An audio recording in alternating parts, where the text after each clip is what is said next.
সত্যি কি বাংলাদেশ পাকিস্তানের সম্পর্ক লাভ অ্যান্ড হেট? কিন্তু আজকের বাংলাদেশ সেই বাংলাদেশ কি মনে রেখেছে? মনে রেখেছে 1971 সালে বাংলাদেশ যে কঠিন চ্যালেঞ্জের মুখে জন্ম নিয়েছিল, সেই ইতিহাসকে কি তারা অস্বীকার করছে শুধুমাত্র সংকীর্ণ রাজনৈতিক বর্তমানের ফায়দা লোটার জন্য, নিজের স্বার্থে? আর বাংলাদেশের মানুষ তারা কি অস্বীকার করতে পারবেন? তারা কি তাদের সত্তা, তার সাংস্কৃতিক ঐতিহ্যের একটা অংশ বাদ চলে যাবে না যদি শুধু একের পর এক বিভেদকামী এই ধরনের কথা বলে? এই সুযোগটাই পাকিস্তান চায়। মানুষ জেগে উঠলে সে যত বড়ই নেতা হোক না কেন ভয় পায়, কিন্তু বাংলাদেশের ক্ষেত্রে উদ্বেগজনক। তার কারণ সেখানে গণতন্ত্র সুস্পষ্ট নয়। চীন পাকিস্তানকে চাকর বাকর হিসেবে ব্যবহার করে। এবার প্রভুর চাকরকে ধরে যদি পৌঁছানো যায়, একথাই হয়তো ভাবছেন অনির্বাচিত রাষ্ট্রপ্রধান। এই নিউজ এজেন্সির মারফত পাকিস্তানের গুপ্তচর বাহিনী আরো বেশি সক্রিয় হয়ে উঠবে। পাকিস্তানের সেই সব গুপ্তচররা বাংলাদেশে ভাবতে পারছে একেবারে ঠান্ডা মাথায় এগিয়ে যাচ্ছে, অপারেশন করছে পাকিস্তান। এর জবাব একদিন বাঙালি জাতি আবার দেবে, যেমন 71 সালে দিচ্ছে। আগামী দিনেও জননেত্রী শেখ হাসিনার নেতৃত্বে এই পাকিস্তানি প্রেমীদের জবাব দেবে। বাংলাদেশের সাধারণ মানুষ আর পাকিস্তানের সাধারণ মানুষ, পিপল টু পিপল, জনগণের আর জনগণের মধ্যে হৃদয়ের যোগ হবে। একটু খতিয়ে দেখুন, কেন বলছে ভিসা লাগবে না? তার কারণ বাংলাদেশের সার্বভৌমত্ব আসলে তো স্বীকার করে না। আসিফ মুনির যে কথাটা বলছিলেন টু নেশন থিওরি, অর্থাৎ হিন্দু এবং মুসলমান ধর্মে বিভক্ত হয়ে যাও, সেখানে কোনো সংস্কৃতি নেই, সেখানে কোনো সঙ্গীত নেই, সেখানে কোনো কবিতা নেই, সেখানে কোনো উপন্যাস নেই, আসলে সেখানে মানবিকতা নেই।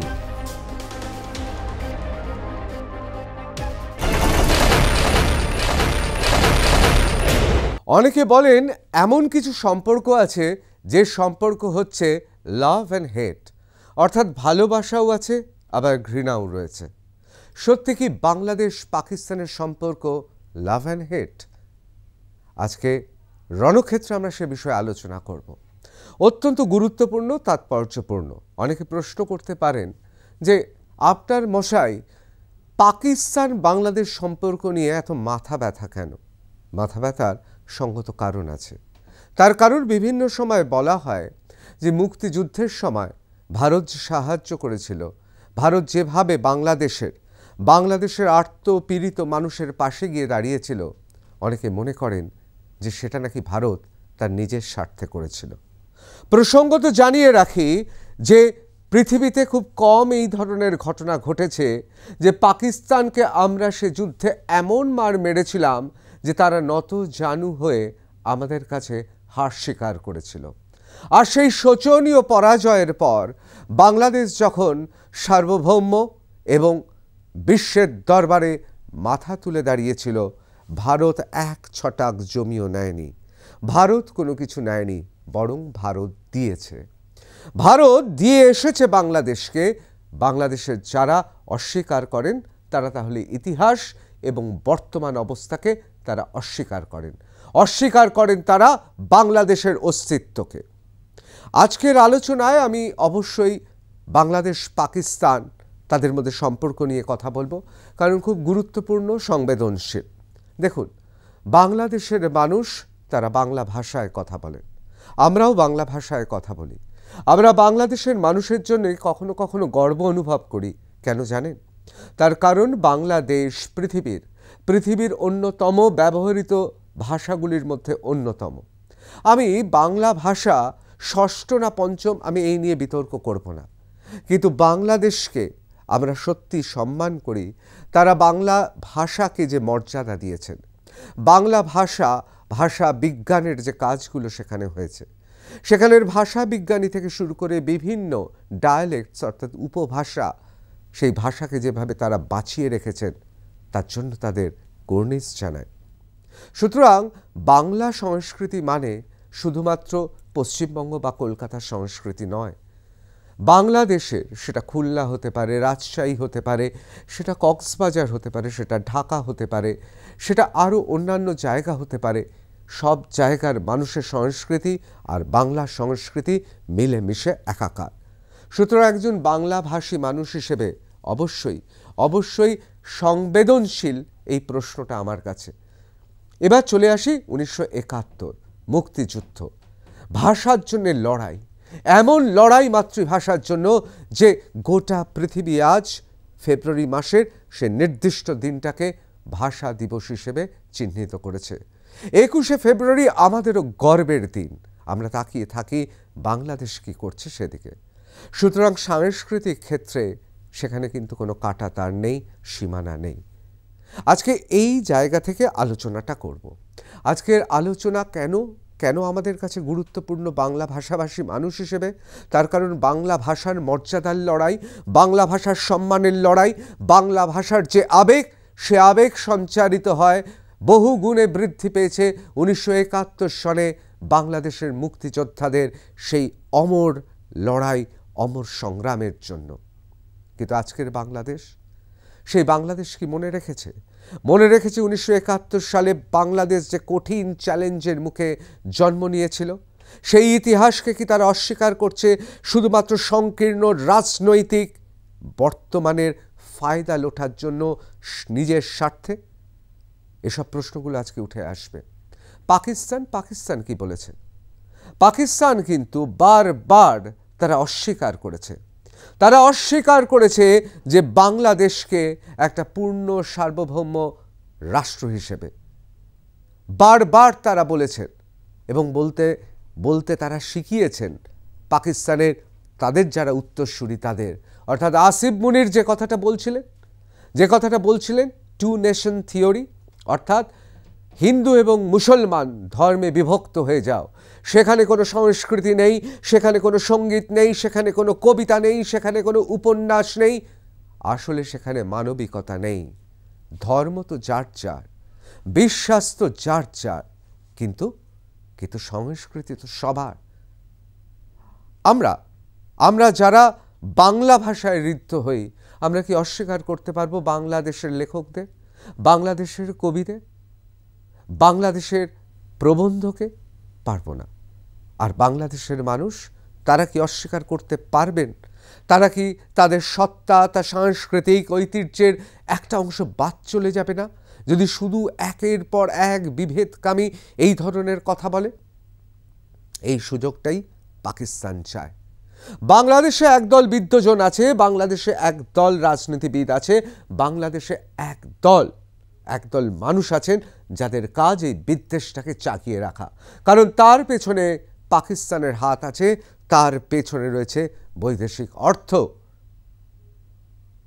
আপনারা অনেকে বলবেন যে কেন মশাই, বাংলা ভাষায় কথা বললে বাংলাদেশী হিসেবে চিহ্নিত হচ্ছে ভারতবর্ষে, তখন আপনি কোথায় থাকেন?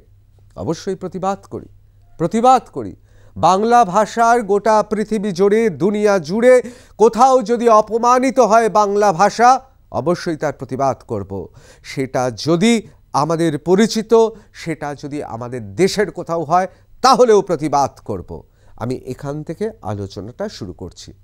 এই আলোচনাটা দেখুন, ভারতবর্ষের বিভিন্ন রাজ্যে কোথায় বাংলা ভাষা নিয়ে কে কী বলে ফেলল, এই দায়িত্ব জ্ঞানহীন এই ধরনের মন্তব্য বা এই ধরনের কৃতকর্মের জন্য ভারতবর্ষের সংবিধান অনুযায়ী তাদের শাস্তি পেতে হবে, এ বিষয়ে কোনো সন্দেহ নেই। একটা কথা মনে রাখবেন, ভারতবর্ষের গণতন্ত্র, ভারতবর্ষের সংবিধান এবং ভারতবর্ষের গণতান্ত্রিক ইতিহাসটা দীর্ঘদিনের। সুতরাং এখানে স্থায়ী ব্যবস্থা রয়েছে গণতন্ত্রের। মানুষ জেগে উঠলে সে যত বড়ই নেতা হোক না কেন ভয় পায়। কিন্তু বাংলাদেশের ক্ষেত্রে উদ্বেগজনক, তার কারণ সেখানে গণতন্ত্র সুস্পষ্ট নয়। বারবার গণতন্ত্র লাঞ্ছিত হয়েছে বাংলাদেশে, আর সেই সুযোগটা, যে কথা বারবার বলছি, পাকিস্তান নিচ্ছে। কেন বলছি তার অকাট্য যুক্তি আপনাদের দেখাবো এবং অবশ্যই শোনাবো এমন কিছু কথোপকথন, যেই কথোপকথনে এই প্রসঙ্গ উঠে আসবে। পাকিস্তান বাংলাদেশ বিট্রায়াল এগেইন, অর্থাৎ আবার আবার বিশ্বাসঘাতকতা করছে পাকিস্তান। কেন বলছি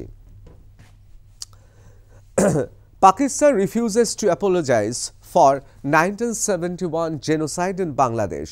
Yunus bid to mend ties suffers setback. Mohammad Yunus অনির্বাচিত রাষ্ট্রপ্রধান হিসেবে তিনি চাইছেন পাকিস্তানের সঙ্গে একটা সুদৃঢ় সম্পর্ক তৈরি করতে, এবং তিনি 1971 সালের মুক্তিযুদ্ধ এবং মুক্তিযোদ্ধাদের যে অবদান, সেই অবদানকে অস্বীকার করছেন। তিনি বাংলা ভাষা, সাহিত্য, সংস্কৃতিকে অস্বীকার করছেন। তিনি সেই জন্য আপাতত যেটা চাইছেন, মৌলবাদকে চাগিয়ে দিয়ে পাকিস্তানের সঙ্গে সম্পর্কটা করে চীনের কাছে পৌঁছে যেতে। তার কারণ তিনি বুঝতে পারছেন, একটা সময় অর্থনীতি নিয়ে পড়েছিলেন, সুতরাং তার থেকে ভালো আর কে বুঝবে। তিনি বুঝতে পারছেন বাংলাদেশ আর্থিকভাবে ক্রমশ পিছিয়ে পড়ছে, বরং পিছিয়ে পড়ছে বললেও আন্ডারস্টেটমেন্ট, অর্থাৎ মন্তব্যটাকে খাটো করে বলছি। আসলে তিনি বুঝতে পারছেন অর্থনৈতিকভাবে বাংলাদেশের বাণিজ্যের পায়ের মাটি ক্রমশ সরে যাচ্ছে। আমি জানি বাংলাদেশ থেকে আপনারা যারা দেখছেন তারা ইতিমধ্যে ইউটিউবে কমেন্ট লিখতে শুরু করেছেন, বলছেন যে 50% যে আপনাদের ওপর শুল্ক চাপিয়েছে মার্কিন যুক্তরাষ্ট্র, তাতে আপনাদেরও তো বাণিজ্য টলমল করছে। না, দেশটার নাম ভারতবর্ষ। অর্থনীতিতে আমি দুটি যুক্তি দিয়ে আপনাদের খুব সংক্ষেপে বুঝিয়ে দিচ্ছি। ভারতের অর্থনীতি এত সহজে টলে যায় না। আপনারা জানেন গোটা পৃথিবী জুড়ে আর্থিক মন্দা হয়েছিল, কিন্তু ভারতবর্ষ নিজের ছন্দে একেবারে মাঝ আকাশে বোয়িং এয়ারপ্লেনের মতো, অর্থাৎ বোয়িং ফ্লাইটের মতো, উড়োজাহাজের মতো বেরিয়ে গিয়েছিল সেই সংকটকালীন সময়। আরও একটা উদাহরণ দেব, সেটা হচ্ছে অতিমারির পরবর্তী পৃথিবীর বিভিন্ন জায়গায় অর্থনীতি যেভাবে আঘাত হয়েছে, যেভাবে ধাক্কা খেয়েছে, ভারত কিন্তু সামলে নিয়েছে। তার কারণ আমাদের মার্কেটটা পৃথিবীর অন্যতম বৃহত্তম মার্কেট। এবার চলে আসি মোহাম্মদ ইউনূস, অর্থাৎ অনির্বাচিত রাষ্ট্রপ্রধান বাংলাদেশের। তিনি জানেন আর্থিকভাবে পিছিয়ে পড়ছে, তার এই মুহূর্তে দরকার পাকিস্তানকে, কারণ পাকিস্তানের মারফতই তিনি কিন্তু চীনের কাছে পৌঁছাচ্ছেন। চীনে তিনি খুব বড় বড় মুখ করে ওই চিকেন স্নেক নিয়ে কথা বলতে গিয়েছিলেন। তিনি বলেছিলেন আরও এই নর্থ ইস্টের 7টি রাজ্যের কথা বলেছিলেন, তারা তো landlocked and we are the guardian of the ocean, অর্থাৎ আমরাই হচ্ছি সমুদ্রের অভিভাবক।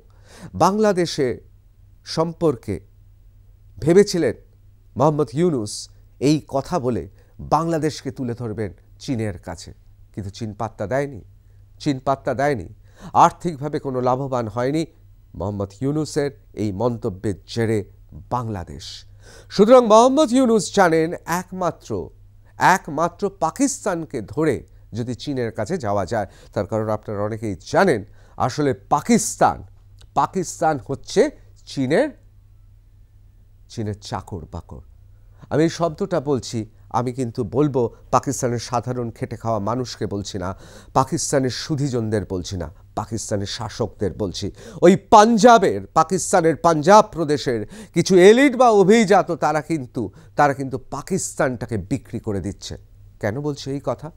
চীনে তো আপনারা জানেন সেখানে পবিত্র ধর্মগ্রন্থ পড়তে দেওয়া হয় না।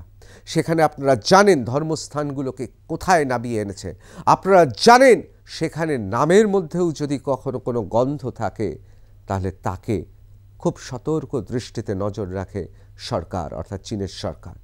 সুতরাং এত বড় অপমান করার সত্ত্বেও চীনের কাছেই মাথা পাতে পাকিস্তানের শাসকবর্গ। কেন? তার একটাই কারণ, তার কারণ চীনের টাকা। আর সেই জন্যে চীন পাকিস্তানকে চাকর বাকর হিসেবে ব্যবহার করে। এবার প্রভুর চাকরকে ধরে যদি পৌঁছানো যায়, একথাই হয়তো ভাবছেন অনির্বাচিত রাষ্ট্রপ্রধান মোহাম্মদ ইউনূস। আমি চলে আসি, পাকিস্তান আবার রিফিউজ করে দিয়েছে, অর্থাৎ পাকিস্তান আবার ফিরিয়ে দিয়েছে সেই প্রস্তাব। বলছে গণহত্যার জন্য, 71-এর গণহত্যার জন্য তারা কোনো ক্ষমা চাইবে না, পরিষ্কার বলে দিচ্ছেন। আর মোহাম্মদ ইউনূস তিনি তো জানেন বাংলাদেশের আবেগের কথা, তিনি চাইছেন এটাকে রেখে রাখতে। যে কারণ বাংলাদেশের সাংবাদিকরা এই বিষয়ে সরব হতে গেলেও শ্বেত সন্ত্রাসে তিনি গোটা বাংলাদেশের মিডিয়াকে আটকে রেখেছেন, বেশি কেউ কিছু বলতে পারছেন না।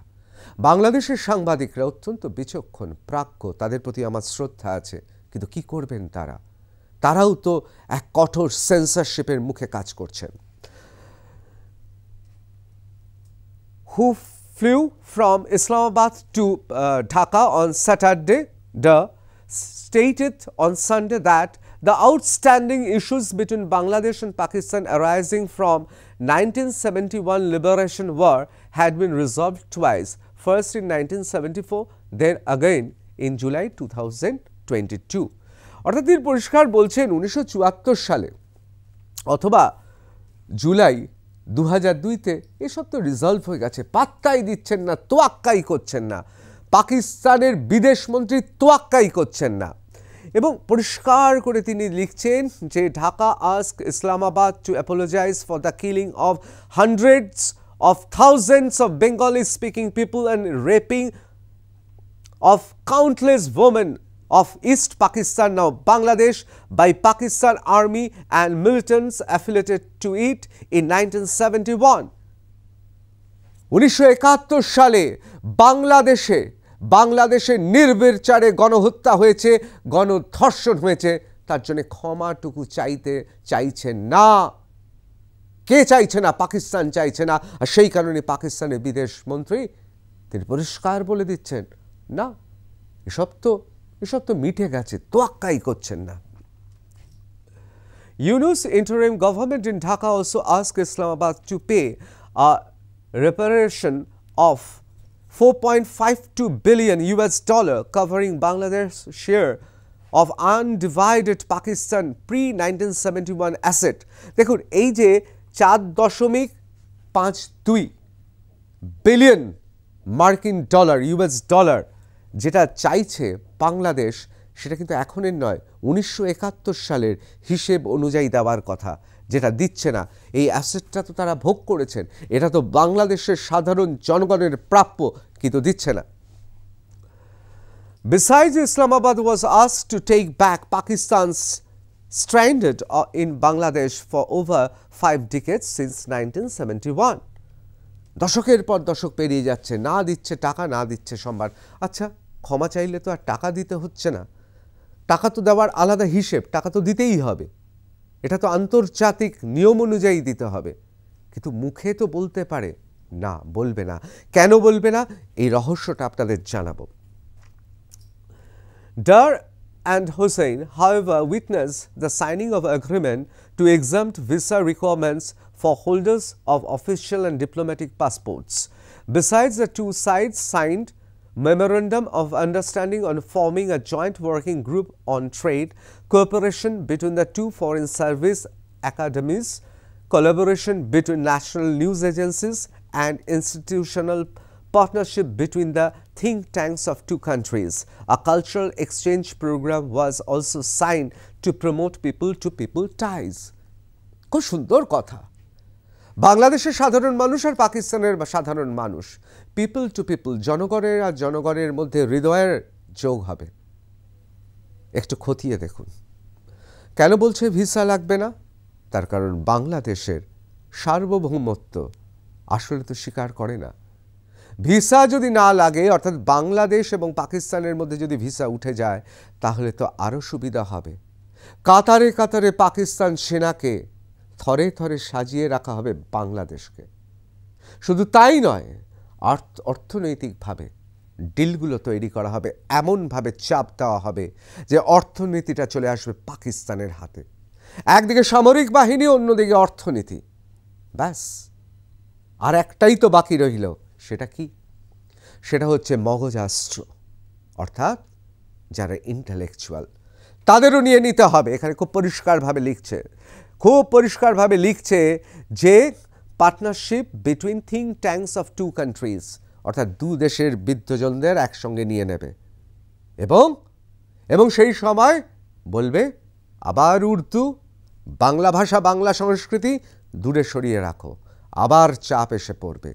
নিউজ এজেন্সিগুলো হাতে নিয়ে নেবে, এই নিউজ এজেন্সির মারফত পাকিস্তানের গুপ্তচর বাহিনী আরও বেশি সক্রিয় হয়ে উঠবে। পাকিস্তানের সেই সব গুপ্তচররা বাংলাদেশে ভাবতে পাচ্ছেন একেবারে ঠান্ডা মাথায় এগিয়ে যাচ্ছে, অপারেশন করছে পাকিস্তান। আপনারা জানেন পাকিস্তানের নয়া হাই কমিশনার, আপনারা জানেন তাকে মায়ানমার থেকে নিয়ে আসা হয়েছে।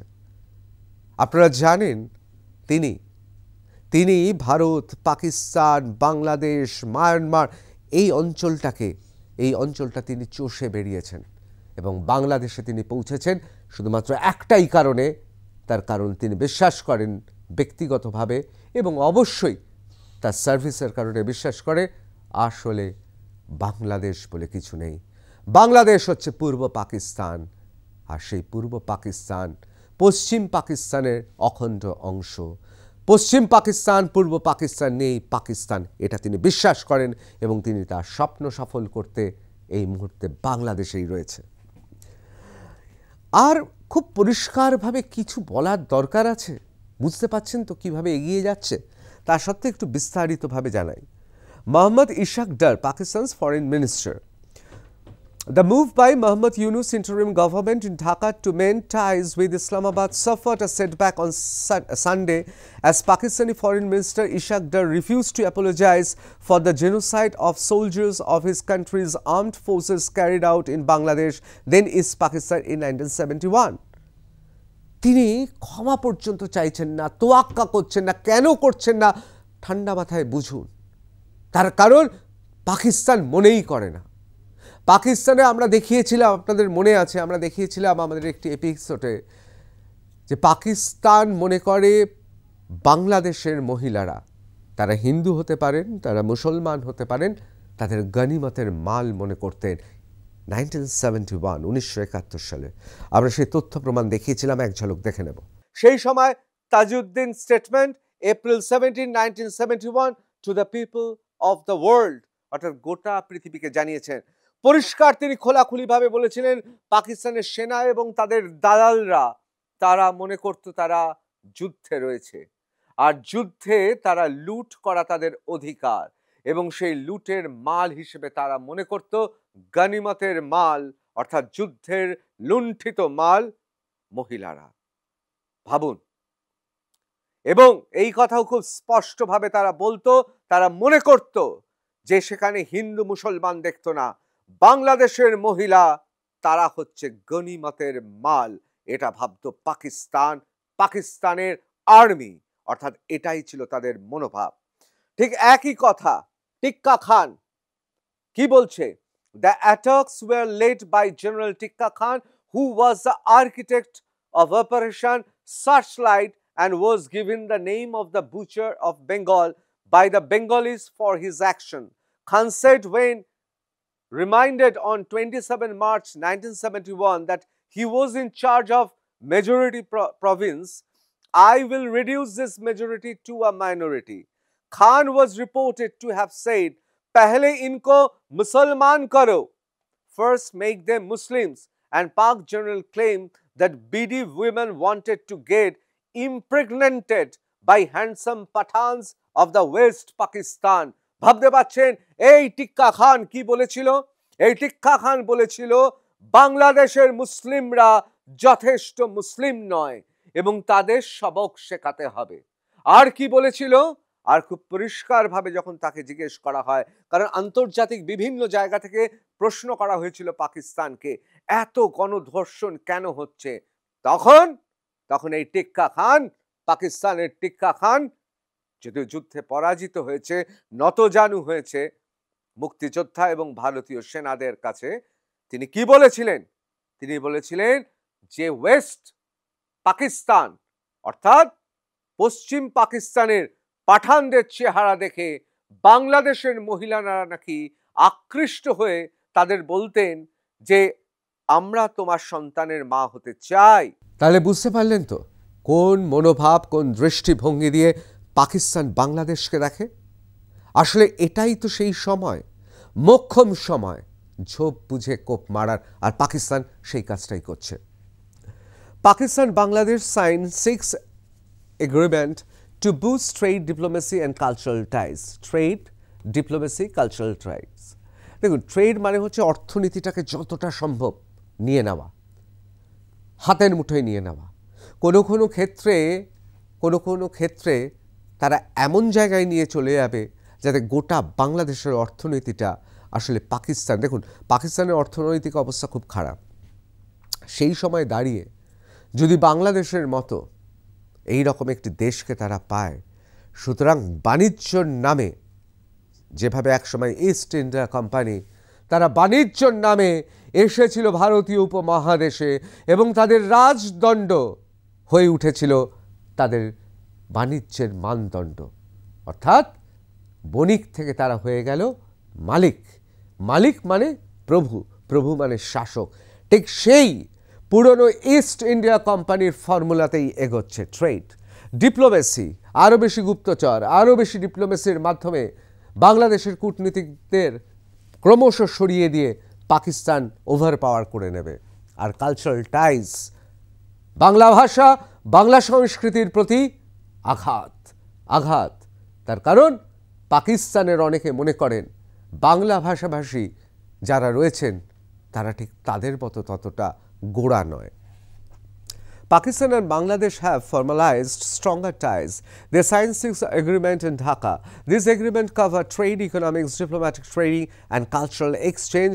Mohammad Ishaq Dar, Pakistan's Deputy Prime Minister, oversaw the signing. Pakistan also announced Pakistan-Bangladesh Knowledge Corridor. This project offers scholarship to Bangladeshi students and higher education in Pakistan. Pakistan and Bangladesh on Sunday signed 6 key instruments to institutionalize and strengthen bilateral cooperation between two nations across the trade, economics, diplomatic training, academic exchange, media and culture. দেখুন, পাকিস্তানের deputy prime minister আসলে কিন্তু তিনি বৈদেশিক দিকটা তিনিই দেখছেন এখন, মানে কলমে তিনি কিন্তু বিদেশ মন্ত্রকটা তিনিই দেখেন। সুতরাং তিনি ডেপুটি প্রাইম মিনিস্টার শুধু নয়, তিনি কিন্তু পাকিস্তানের সত্যি অর্থে মানে একেবারে তিনিই চালাচ্ছেন এবং তিনি ভেবে নিয়েছেন কিভাবে এগোবেন। এবং এর পেছনে অবশ্যই একটা ব্লু প্রিন্ট রয়েছে, খসড়া রয়েছে, ধীরে ধীরে কি করে গিলে খাবে পাকিস্তান বাংলাদেশকে। According to a statement, spokesperson of Pakistan's Ministry of Foreign Affairs, Shaukat Ali Khan, on X handle, signed documents including agreement on visa abolition for diplomatic and official passport holders, and more on establishing a joint working group on trade, more between the foreign services academies of Pakistan and Bangladesh, and more being Associated Press of Pakistan Corporation and Bangladesh Sangbad Sangstha, and more between the Institute of Strategic Studies Islamabad and Bangladesh Institute of International Strategic Studies and Cultural Exchange Program. আপনারা যদি দেখেন এখানে পড়তে দেখুন, প্রথমত visa লাগবে না। কাদের visa লাগবে না? ভিসাকে উঠিয়ে দেওয়া হবে। কার জন্যে? ডিপ্লোম্যাটিক এবং অফিসিয়াল পাসপোর্ট হোল্ডার্স। তার মানে আমি যে কথা আগেই বলছিলাম, আরও বেশি গুপ্তচর পাঠাও, আরও বেশি কূটনীতিকদের পাঠাও, আরও বেশি আমলাদের পাঠাও, যাতে বাংলাদেশকে জোর দেওয়া যায়। ক্রমশ ধীরে ধীরে প্ল্যান আস্তে আস্তে আসবে। ঠিক একই রকমভাবে সংবাদ সংস্থা, যে সংবাদপত্রের এমনি স্বাধীনতা নেই, এমনি এই মুহূর্তে মোহাম্মদ ইউনূস তার পরিচালিত এই অন্তর্বর্তী সরকারে সেখানকার টেলিভিশন, খবরের কাগজ, এমনকি ডিজিটাল মিডিয়া, সাংবাদিকদের কি অবস্থা, একের পর এক সাংবাদিক তাদের হত্যা করা হচ্ছে। এটা আরও বাড়বে, কারণ এবার বাংলাদেশের অন্তর্বর্তী সরকারের সঙ্গে সঙ্গে পাকিস্তানের নজরদারি শুরু হবে। এবং অবশ্যই কালচারাল ক্ষেত্রে এক্সচেঞ্জ প্রোগ্রাম বলছে ওইসব ছাড়ো, আমরা ধর্মীয় দিক থেকে আমরা সংস্কৃতিকে নিয়ে আসবো। এটা তো ঠিক, বাংলাদেশের সংখ্যাগরিষ্ঠ মানুষ তারা তো ইসলামে বিশ্বাস করেন, সুতরাং পাকিস্তানও ইসলামে বিশ্বাস করে। কিন্তু মনে রাখতে হবে, এই পাকিস্তান এই ধর্মের দোহাই দিয়ে ইরানের কাছ থেকে অনেক কিছু নিয়েছে। ইরানকে বলেছিল কি, তুমি আমি একই ধর্মের, আমরা ধাবিত হই, সুতরাং আমরা দুজনে ভাই। যেই ইসরায়েল বোমা বর্ষণ করলো, সবার আগে সীমানা বন্ধ করে দিয়েছিল পাকিস্তান। এবং মনে রাখবেন, ইসরায়েলে বোমাবর্ষণের পেছনে, মার্কিন যুক্তরাষ্ট্রের হানার পেছনে পাকিস্তান ছিল, যেই কারণে পাকিস্তানের ফিল্ড মার্শাল তিনি হোয়াইট হাউসে আমন্ত্রিত হয়েছিলেন এবং পাকিস্তানের কতগুলো এয়ারবেস ছেড়ে দেওয়া হয়েছে আপনারা জানেন, তথ্যগুলো দেখে নেবেন। সুতরাং এই পাকিস্তান চাইছে যে সংস্কৃতি, বাংলা সংস্কৃতিকে অস্বীকার করে সেইখানে তাদের সংস্কৃতিকে চাপিয়ে দিতে, এবং অবশ্যই তার সঙ্গে সঙ্গে যেটা করছে যে ফরেন সার্ভিস একাডেমিজ অফ পাকিস্তান আর বাংলাদেশ, তাদের মধ্যেও মূল চুক্তি স্বাক্ষরিত হয়েছে। মানে আস্তে আস্তে বাংলাদেশের সার্বভৌমত্বকে অবলুপ্তি ঘটিয়ে বাংলাদেশকে হাতের মুঠোতে নিয়ে আসা। Clean your hertz and move ahead. কি বলছে? তোমাদের হৃদয় পরিষ্কার করো এবং সামনের দিকে এগিয়ে চলো। ওইসব 71-71 ভুলে যাও।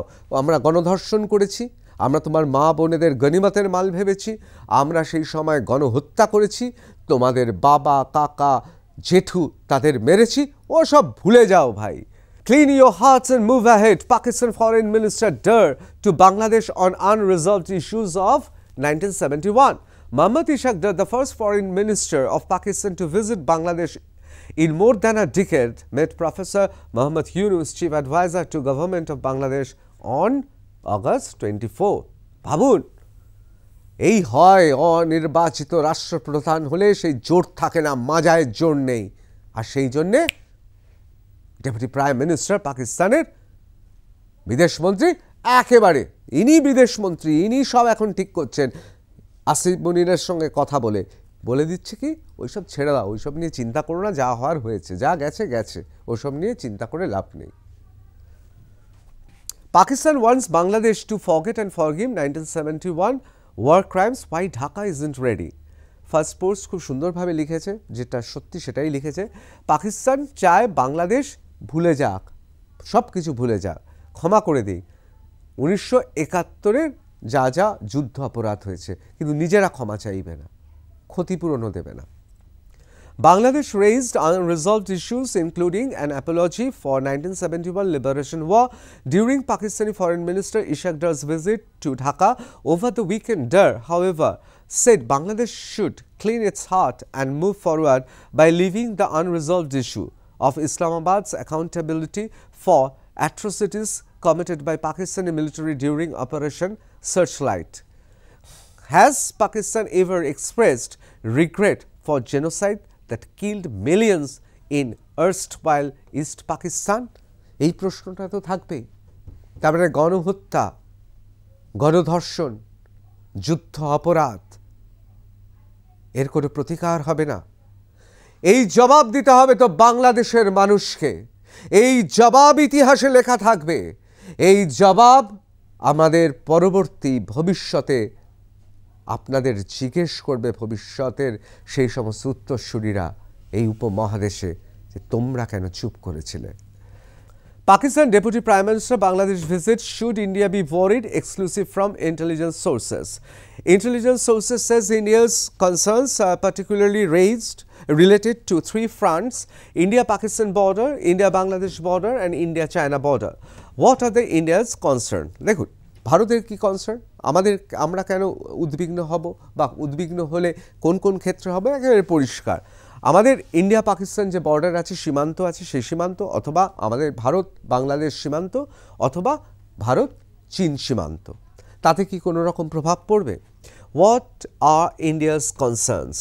After 1971 independence war, Bangladesh leaned heavily on India, which almost encircles the country of 170 million people. Bangladesh Chief Advisor Muhammad Yunus has demanded that India hand back Hasina, who continues to refuse to attend her trial on charges amounting to crime against humanity.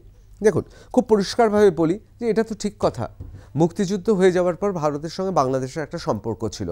সে মসনদে যেই থাকুক, তিনি এরশাদ হন, তিনি খালেদা জিয়া হন, তিনি শেখ হাসিনা হন, যেই থাকুক, আমাদের সঙ্গে একটা খুব ভালো সম্পর্ক ছিল।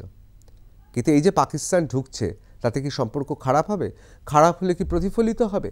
কারণ মোহাম্মদ ইউনুস তিনি অনির্বাচিত রাষ্ট্রপ্রধান, তিনি চান এমন জায়গায় নিয়ে যেতে যাতে পাকিস্তানের সঙ্গে সুদৃঢ় হয় এবং ভারত বিপাকে পড়ে। কিন্তু আদৌ ভারত বিপাকে পড়বে না। কেন? ঢাকা বারবার ঢাকার নয়াদিল্লির উপর একটাই প্রশ্ন যে তোমরা শেখ হাসিনাকে কেন পাঠাচ্ছ না, শেখ হাসিনা কেন আসছেন না, শেখ হাসিনাকে পাঠাচ্ছ না কেন?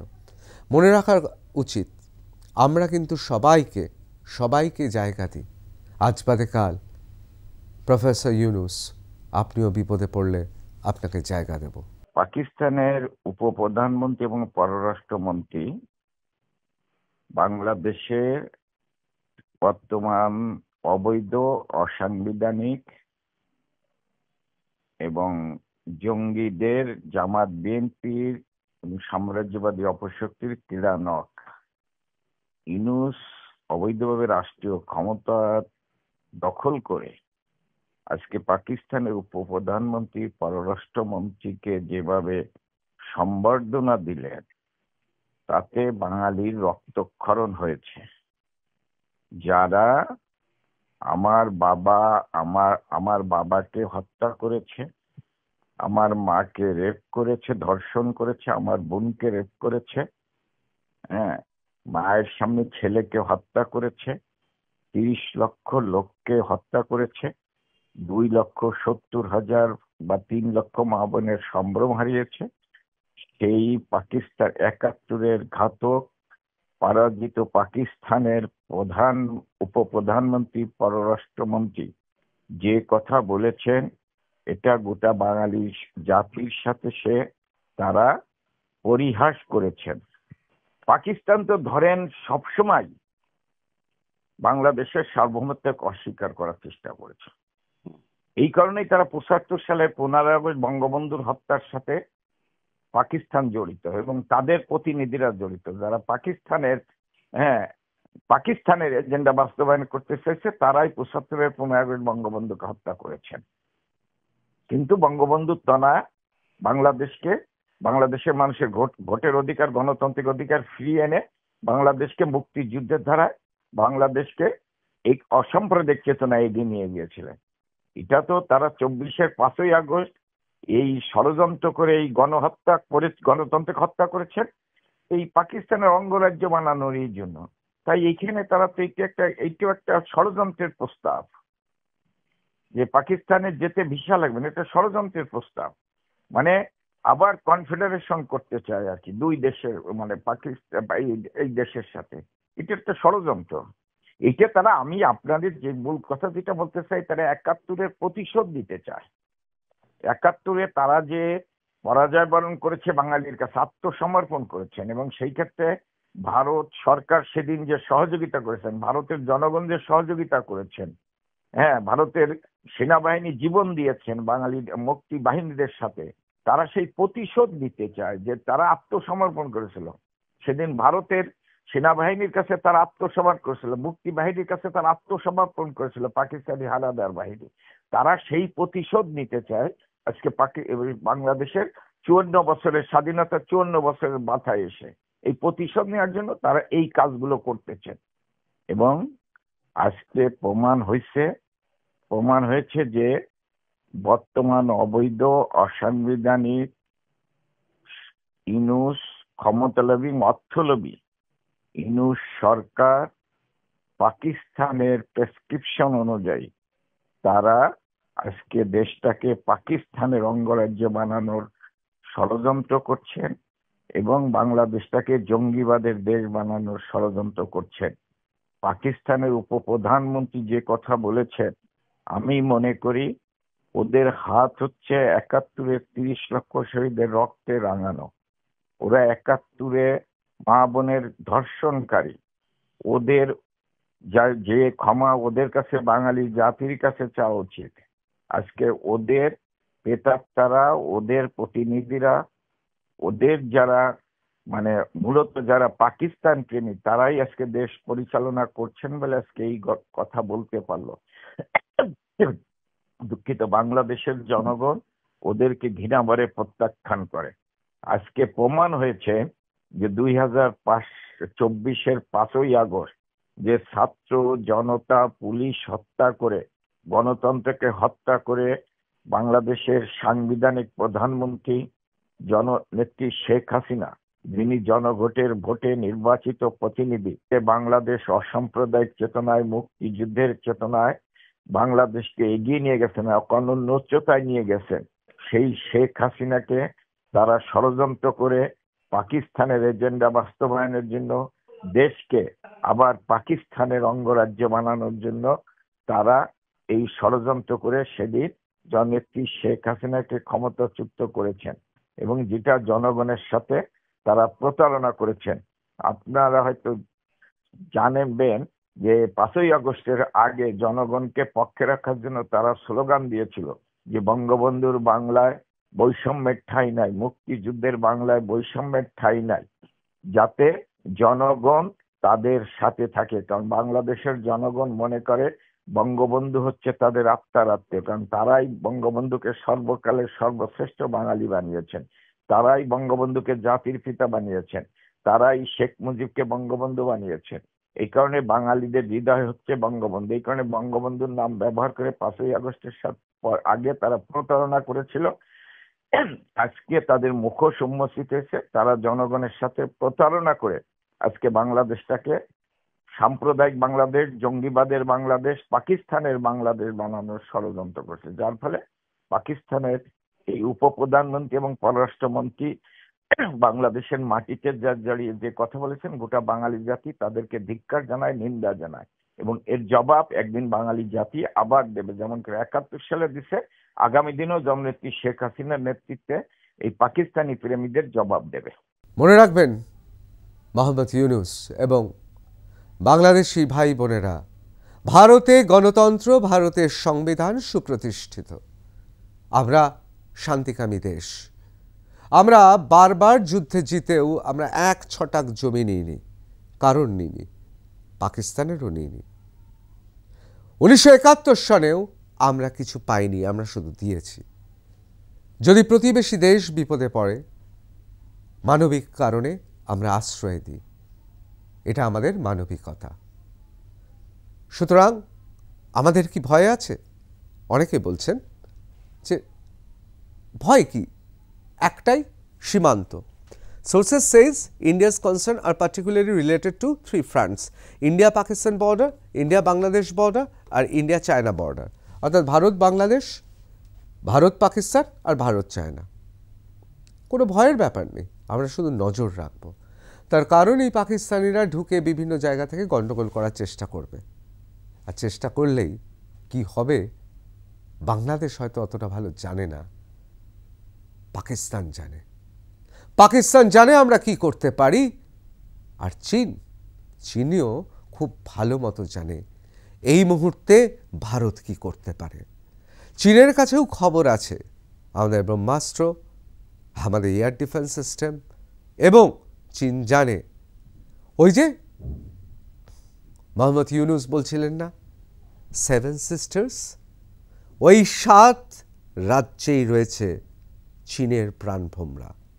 সুতরাং আমাদের কোনো ভয় নেই, আমরা শুধু নজরদারি চালাবো যে বালখিল্য কোনো ঘটনা পাকিস্তানের ইন্ধনে মোহাম্মদ ইউনূসের সরকার, অনির্বাচিত সরকার না করে ফেলে। এই সরকারের তো কোনো দায় নেই জনগণের কাছে, সুতরাং করতেই পারে, তাই আমরা শুধু সতর্ক দৃষ্টি রাখব। কিন্তু আমরা চিন্তিত, বাংলাভাষী মানুষজনেরা চিন্তিত একটাই কারণে, সব ক্ষতি সমাধান আছে, উপশম আছে। প্রাণহানি, গণহত্যা, গণধর্ষণ আর সাংস্কৃতিক ধর্ষণ একটা জাতিকে, একটা ভাষা গোষ্ঠীকে আঘাত করে। সেই আঘাতের ব্যাপারে আমরা সংবেদনশীল। অবশ্যই জানাবেন আপনার মতামত কি।